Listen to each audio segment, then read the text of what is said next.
Radio Papille. Radio Papille. Au cœur de nos cuisines santé médico-sociales. Bonjour à tous, je suis très heureux de vous retrouver pour ce nouveau numéro de Radio Papille, le dernier de la saison avant une pause estivale bien méritée. Radio Papille, c'est un concentré de bonne humeur, d'actu Sodexo et Sogeres et de reportages à travers toute la France en une dizaine de minutes. Aujourd'hui, on va parler évolution professionnelle et on vous propose de découvrir l'histoire de Grégory Mousset qui, depuis son CAP cuisine, a gravi les échelons pour devenir assistant technique et qui continue aujourd'hui encore son ascension.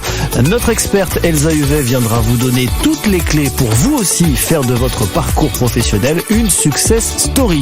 Et puis pour ce dernier épisode de Radio Papille avant la pause estivale, on souhaite vous demander votre avis sur ce nouveau média. Radio Papille, c'est votre podcast et toute l'équipe attend avec impatience vos retours et vos idées.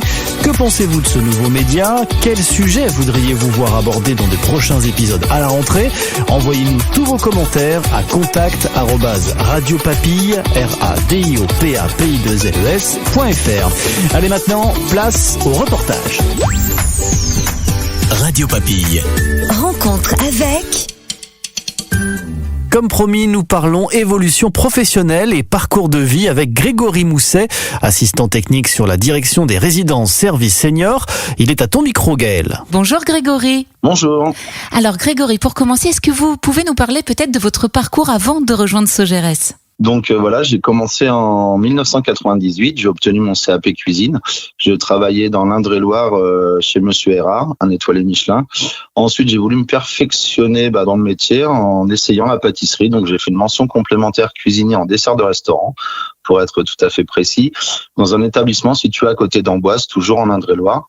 Ensuite, j'ai obtenu cet examen et j'ai été chef pâtissier, pareil, dans un restaurant étoilé en Indre-et-Loire, à côté d'Amboise également.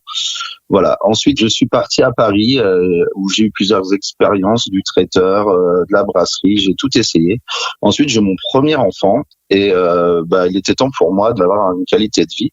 Et j'ai commencé chez Sogeres en 2008. J'étais en restauration d'entreprise sur un restaurant interentreprise situé à Paris 15e, où j'ai commencé chef de production et j'ai fini responsable d'unité. Ma vie familiale a fait que j'ai déménagé sur la région Tourangelle, où là je suis retourné en traditionnel, et ensuite j'ai déménagé à La Rochelle où je suis retourné chez Sogeres. Donc j'ai recommencé en tant que cuisinier tournant de 2015 à 2016 à peu près. Ensuite en 2017 j'ai ouvert un établissement situé à côté de La Rochelle, une résidence-service Domitis Pulboro.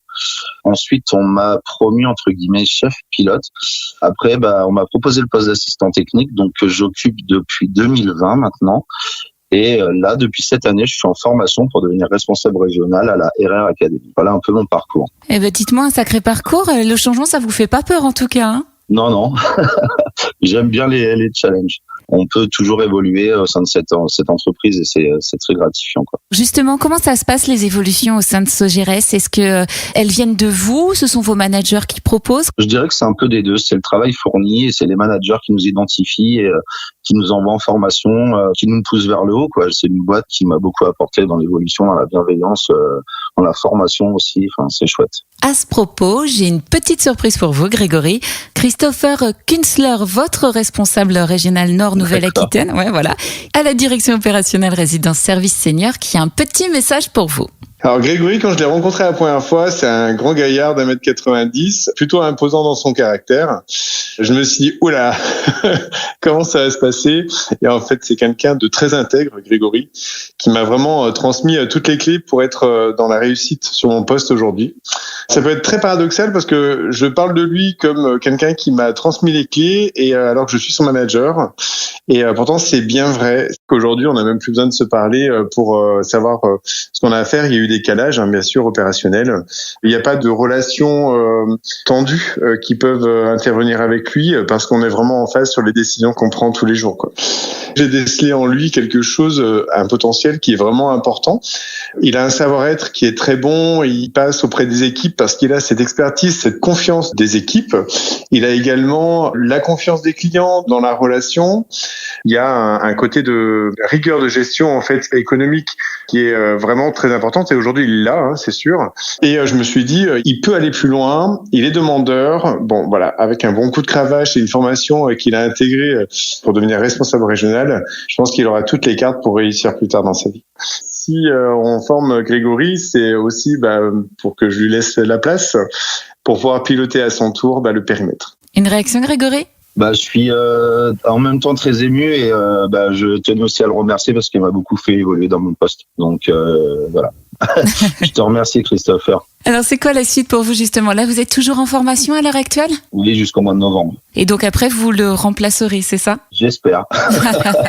C'est dans les tuyaux, en tout cas. Et alors, dites-moi, Grégory, est-ce que Sogeres vous accompagne aussi dans vos ambitions d'évolution de carrière ? Clairement, la preuve en est avec cette formation où nous sommes 40 en France à l'intégrer. Donc je pense que c'est une preuve de confiance de mon employeur de m'envoyer là-bas, quoi. C'est une chance inouïe pour moi et j'en suis conscient. Je suis très honoré de participer à cette formation. Oui, on le sent à votre voix. Et pourquoi vous, ces évolutions, elles sont importantes ? J'ai toujours aimé les challenges et j'aime bien bouger, j'aime pas trop rester en place, j'aime bien la nouveauté, le nouveau défi. C'est mon côté rugbyman. J'aime bien avancer, quoi. Est-ce que vous auriez des conseils à donner à des collègues qui souhaiteraient évoluer ? Il faut pas avoir peur et il faut vraiment savoir se positionner, savoir étendre son réseau, participer à beaucoup de projets, c'est très important. Moi, j'ai participé à créer des menus, c'est moi qui ai demandé. J'ai participé à faire des inaugurations, des choses comme ça.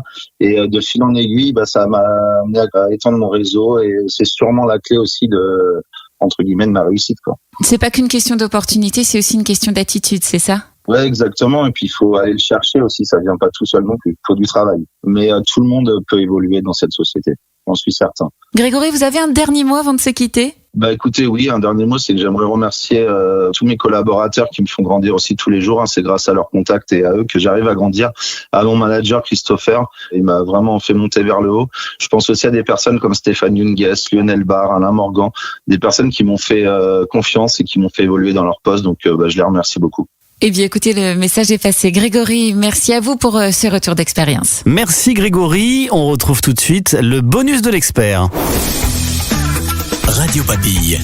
Le bonus de l'expert.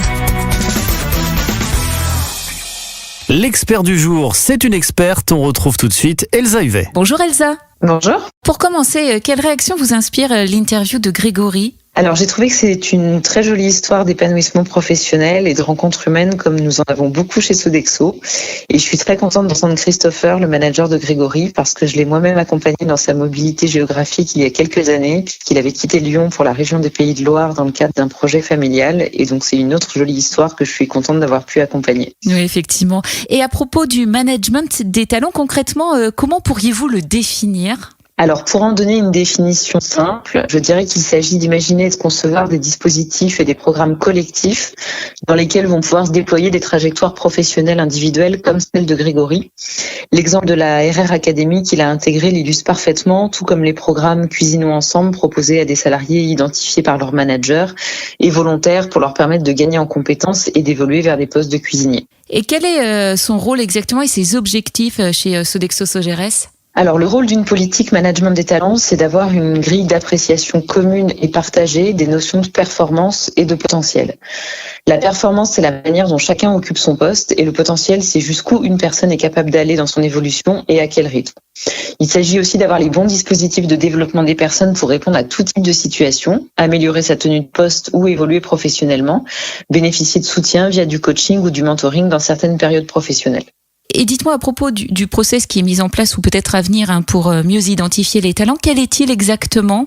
Alors, on a principalement 2 temps forts. L'entretien annuel qui est un temps d'échange entre un manager et son collaborateur pour apprécier la tenue de poste, évoquer les besoins en accompagnement et les souhaits d'évolution. Et chez Sodexo Sogeres, cet entretien se déroule entre le mois d'août et le mois d'octobre. Donc, on va y arriver là très prochainement.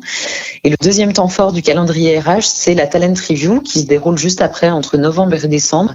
Et là, c'est un échange entre le RH de proximité et le manager où on évalue le potentiel de chaque collaborateur, c'est-à-dire jusqu'où il peut aller, à quel rythme, avec quel dispositif de développement des compétences.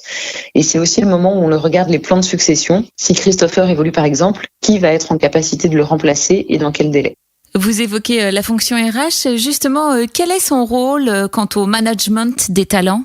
Alors, si en centrale, mon rôle est de m'assurer que nous avons les bons dispositifs et les bons programmes en place à tous les niveaux, le rôle de la fonction RH de proximité est déterminant parce que c'est elle qui, au quotidien, côtoie les collaborateurs, côtoie les managers et est donc la plus à même de les aider et de les challenger dans leur appréciation de la performance et du potentiel pour s'assurer qu'elle est le plus homogène partout. Et c'est grâce à nos RH de proximité et à leur connaissance des salariés que nos dispositifs collectifs peuvent s'incarner dans des situations individuelles. Et en ce qui concerne les collaborateurs eux-mêmes, quelles sont les démarches à entreprendre et comment peuvent-ils se faire guider pour évoluer dans l'entreprise ?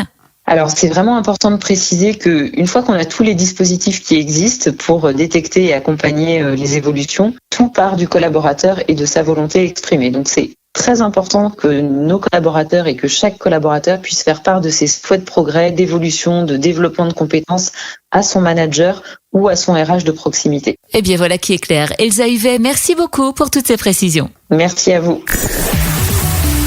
Radio Papille. À vous de jouer. On termine cette édition avec votre jeu sur Radio Papille. Vous pouvez tenter de remporter une boîte de chocolat, le nôtre. Mais avant de jouer, on voulait féliciter les gagnants des jeux précédents.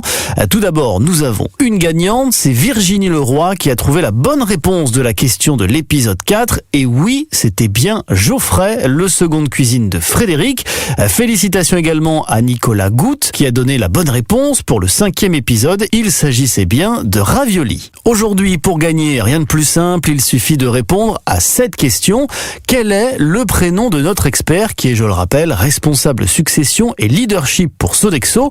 Allez, comme on est généreux et qu'on a envie que tout le monde profite de ces délicieux chocolats le nôtre, un petit indice, c'est aussi le prénom de cette célèbre princesse de Disney qu'on a libérée, délivrée, vous voyez de qui je parle. Comme d'habitude, vous envoyez votre réponse à contact@radiopapille, RADIOPAPI2LES.fr.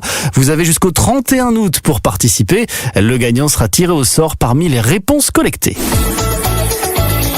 C'est la fin de ce 6e épisode de Radio Papille.